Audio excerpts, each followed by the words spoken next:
우리가 이제 건강검진에서 가장 많이 하는 게 있습니다. 보통 이제 심전도부터 해서 여러 가지 찍고요. 그다음에 이제 초음파를 통해서 하기도 합니다. 우리가 흔히들 경동맥 초음파 굉장히 많이 어떤 분들은 루틴하게 하는 경우들도 있고 병원에서 어떤 경우에는 환자가 직접 찾아와서 나 경동맥 초음파를 좀 봐달라 이렇게 이해하는 경우도 있습니다.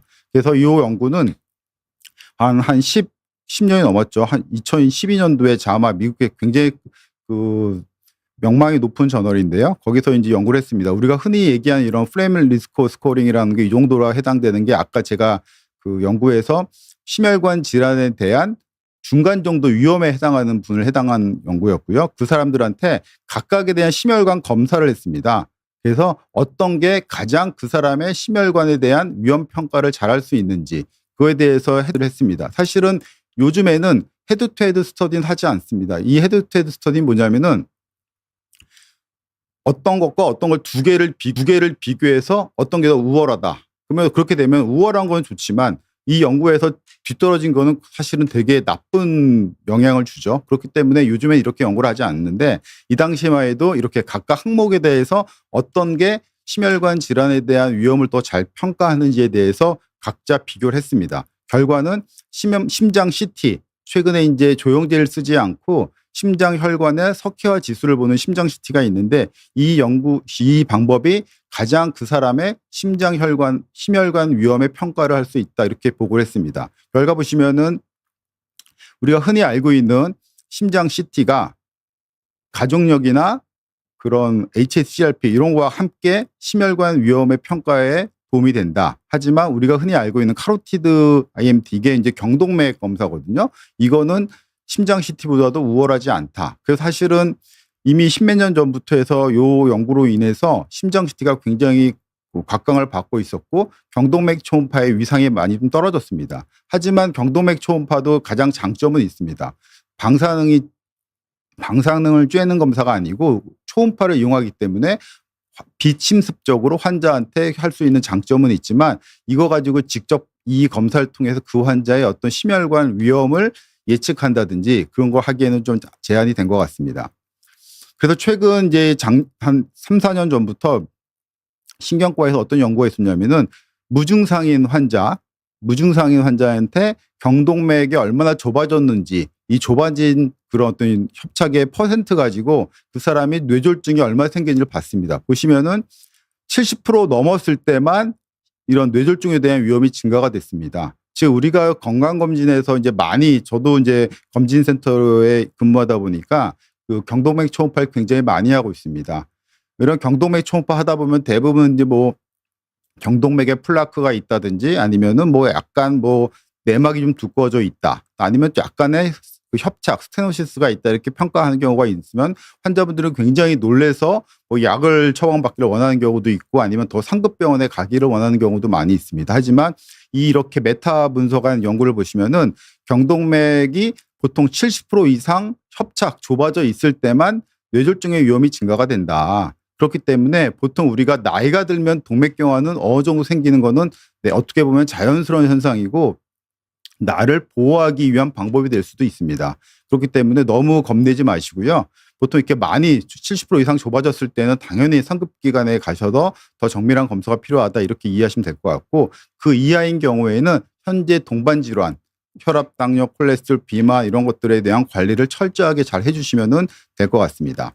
또 하나 마찬가지로 평균 이제 74세가 넘는 70% 이상 좁아진 환자들한테 제가 아까 앞에 연구가 70% 이상 좁아진 경우에는 뇌졸중에 대한 위험이 증가가 된다고 했죠. 여기서는 현재 증상은 없지만 이런 70% 이상 좁아진 환자를 대상으로 했을 때 이런 74세의 평균 나이에 해당하는 사람을 대상으로 약물만 치료한 경우와 또한 이 경동맥에 스텐트를 치료한 경우에 대해서 비교를 했습니다.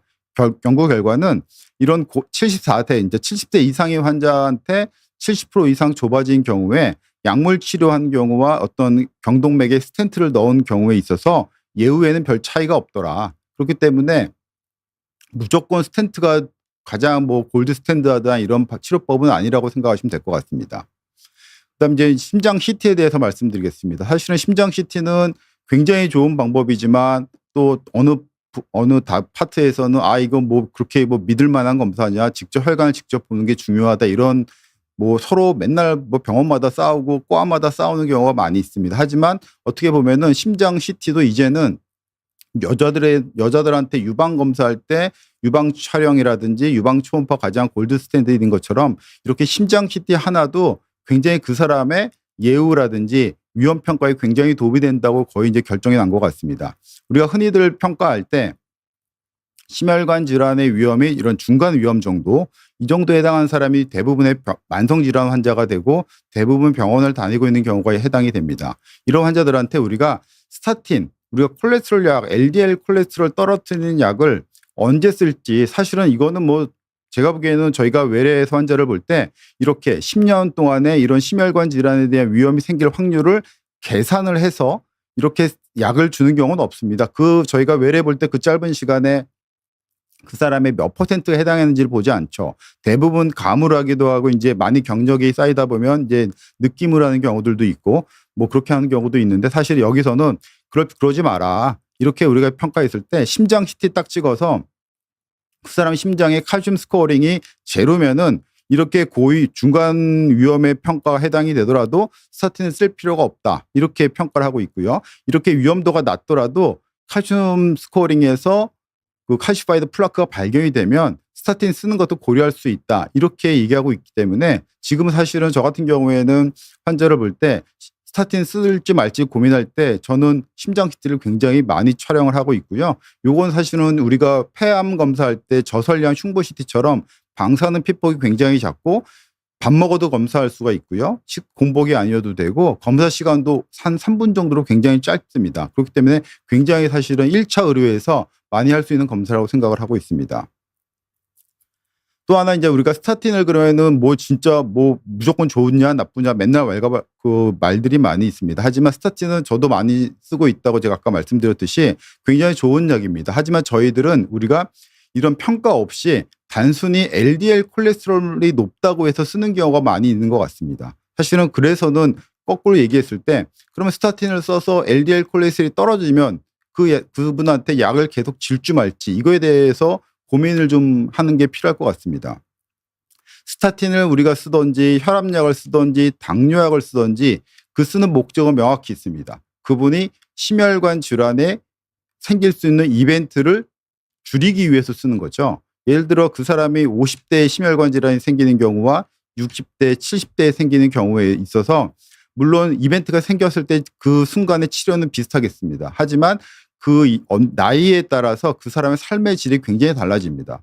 우리가 심혈관 질환의 이벤트가 생겼을 때 그 사람은 앞으로 혈압이 없어도 혈압약이 들어있는 약이 같이 먹어야 되고 콜레스테롤 약, 혈전용해제, 굉장히 약을 많이 먹게 되거든요. 그렇기 때문에 우리가 이런 처음부터 관리를 잘해서 심혈관 질환이 생기는 이벤트를 나이를 좀 더 뒤로 미루는 게 사실은 어떻게 보면 궁극적인 치료라고 관리라고 할 수 있습니다.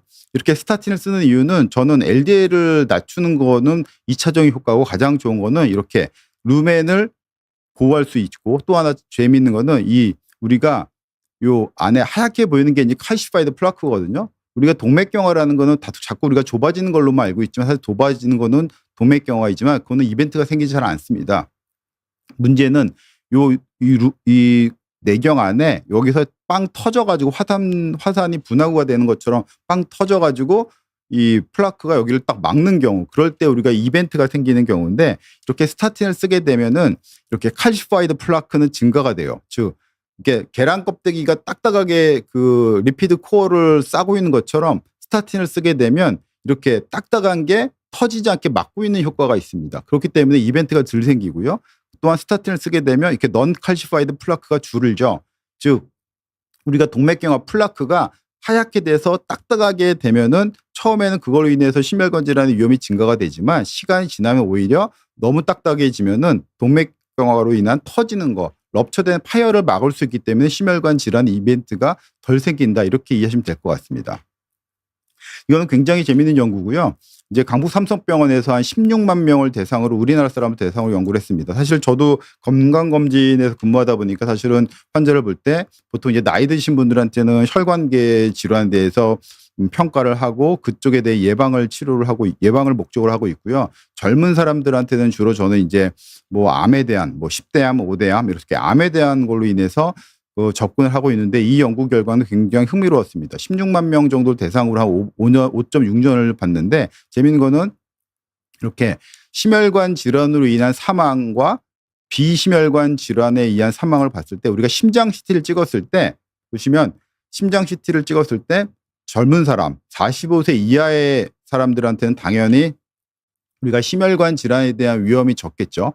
그런 사람들한테 CT에서 칼슘 스코어링이 있는 경우에는 그 사람은 훨씬 더 심혈관 질환이 많이 생길 수 있습니다. 그렇기 때문에 적극적으로 심혈관 질환 예방을 위해서 저희가 초기부터 또 인터벤션을 해야 된다는 거죠. 하지만 저희는 보통 이제 우리 젊은 사람들한테는 뭐 심혈관 질환이 잘 걸리지 않으니까 그냥 괜찮습니다. 뭐 이 정도만 하고 저 넘어가는 경우가 있고요. 또 콜레스테롤 약도 아직은 괜찮습니다. 이렇게 하는 경우가 있지만 오히려 더 젊은 사람들한테 이런 심장 CT에서 칼시파이드 플라크가 발견된 경우에는 적극적으로 더 심혈관 질환으로 인한 사망률이 증가가 되기 때문에 더 열심히 저희가 치료를 해야 된다. 이런 논문을 발표하고 나서 저도 이제 외래 환자 볼 때는 조금 더 젊은 사람한테 이런 것들이 있는 경우에는 제가 적극적으로 스타틴부터 해서 비타민 K2, 오메가3 이런 것들을 많이 처방을 하고 있습니다. 또 하나 이제 우리가 이렇게 뭐 큰 기관에서는 CT가 있기 때문에 심장 CT를 찍을 수가 있지만 사실은 뭐 개인 클리닉에서는 CT가 없죠. 그렇기 때문에 저희가 사실은 제가 얘기한 이런 심장 혈관에 대한 평가가 어렵지만 최근에는 안저 사진 가지고 제가 할 수 있다고 아까 말씀드렸는데 이미 거의 한 20년 전이죠. 20년 전에서부터 이렇게 눈 사진 가지고 그 사람의 혈압이 높다는 것과 관련이 있다 이런 데이터들도 있었고요. 최근에는 이런 이제 딥러닝을 통해서 눈 안저 사진 가지고 이런 심혈관 질환에 대한 위험을 평가할 수 있다 이런 것들이 해외에서 굉장히 많이 오히려 저희 의사들보다도 이런 과학도들이 굉장히 많이 연구를 하고 있는 것 같습니다.